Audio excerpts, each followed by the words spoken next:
Hi everyone, welcome back to my channel. Today in this video, I'm going to do a fundamental analysis of a stock that has given almost 54 times return in last 5 years, close to 7 times return in last 3 years, and it has more than doubled in last 1 year itself. The stock is a small cap pharma company that changed its business model in last couple of years, and since then, due to improved margins, the stock performance has skyrocketed. Riding the growth of Indian pharma industry and due to its experienced management, the stock has been a true wealth generator for its shareholders. Now coming to the part for which you all are waiting for, the name of the stock is Gujarat Themis Bison Limited. Now please don't drop off at this point because this is a fairly small cap stock and not a lot of quality information is available out there. So please stick to the end of the video to figure out what makes this stock a very solid fundamental bet and a potential multi-bagger for future. One request before starting the video, please subscribe to my channel for upcoming quality content. Ours is a fairly new channel and please help me get to the 100 subscribers so I can upload these videos on a regular basis. Having said that, let's start with company's overview and its business model. Gujarat Themis Bison Limited, or in short GTBL, is engaged in manufacturing of pharma APIs, Rifamycin S and Rifamycin O. Now before moving any further, let's first understand what APIs are. So in pharma, APIs are also called active pharmaceutical ingredients that in very simple terms means the active ingredient which is contained in medicine. For example, an active ingredient to relieve pain is induced in painkillers. Only a small amount of active ingredient has enough effect, so these are included in very small quantities in medicines. The APIs that company produces, basically Rifamycin S and Rifamycin O, are used in the treatment of tuberculosis and diarrhea.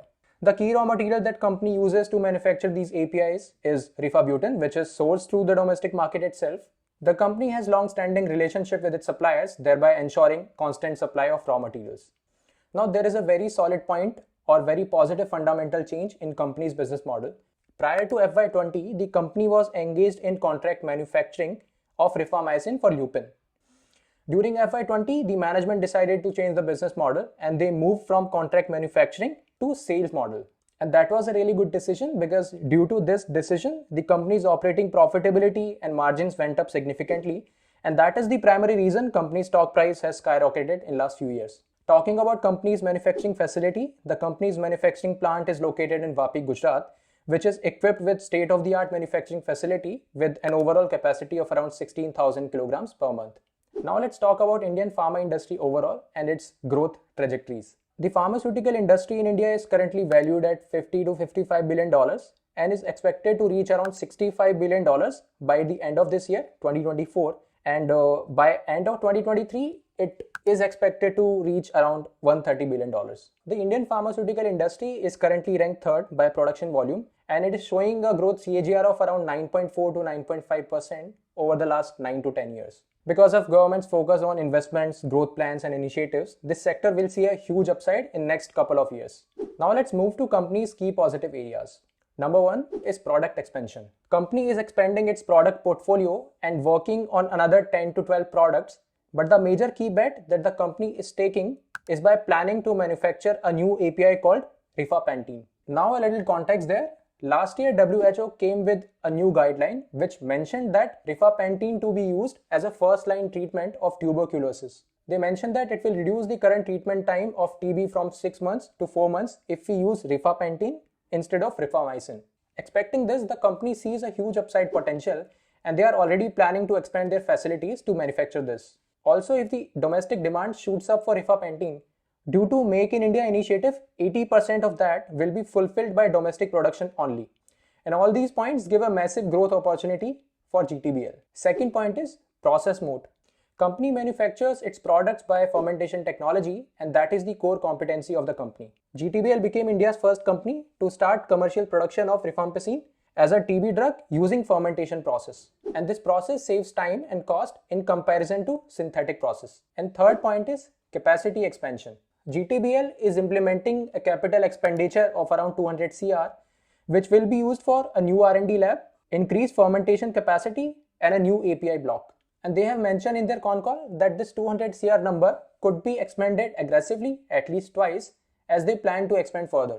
Both R&D and API block were to be commissioned by December 23 as they had mentioned in their con call in November 23, but I will be only able to confirm if that has been completed or not in their latest con call that is going to happen in next few days. Now let's talk about company's financials and key numbers. Over the past 5 years, the revenue has grown at a rate of 32% year on year, while the industry has grown at a rate of 8.5%. Company's net income has grown at a rate of 72% year on year in last 5 years versus the industry rate of 9.8%. Both these numbers show that the company is growing at a much higher pace than the industry itself. If we look at the quarterly result of September 23, there are a few points to note. The revenue has come down quarter on quarter.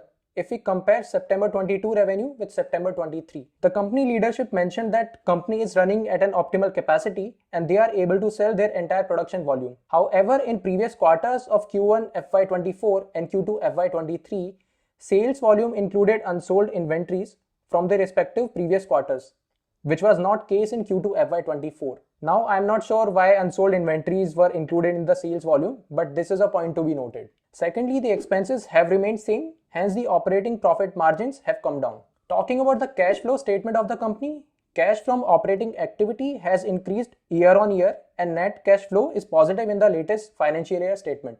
One additional positive thing to note here is, company has been constantly investing to purchase fixed assets, which shows the growth investment of the company.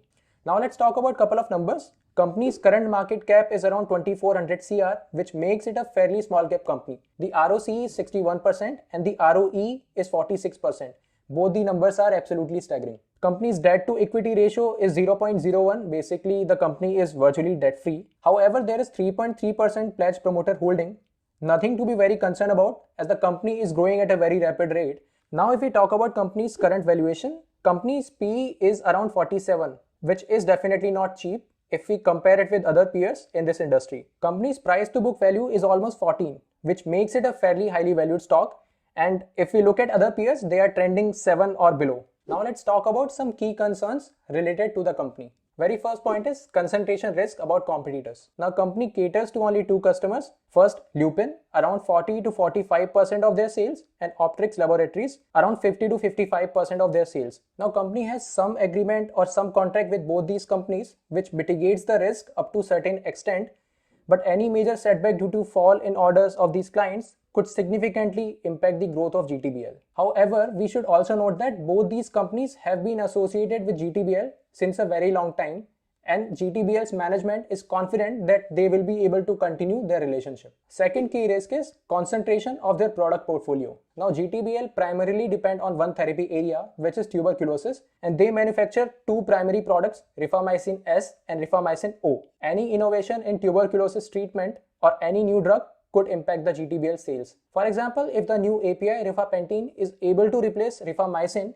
and the company is not able to manufacture that will be a huge risk. Let's move to the final section, which is key takeaways. The company operates in pharma industry, which itself is growing at a very high pace. On top of it, if they are able to maintain good efficiency and good return on capital, this is going to be a very good sign. Company is also expanding their API offerings to cater to new approved therapy and stay relevant in the market. Also, they have mastered the process of fermentation manufacturing, which gives them a true competitive edge. So all good and positive things. However, the valuation that company currently demands is on a very high side. I personally invested in this stock when it was trending at a level of 160 in September last year, and since then it has more than doubled.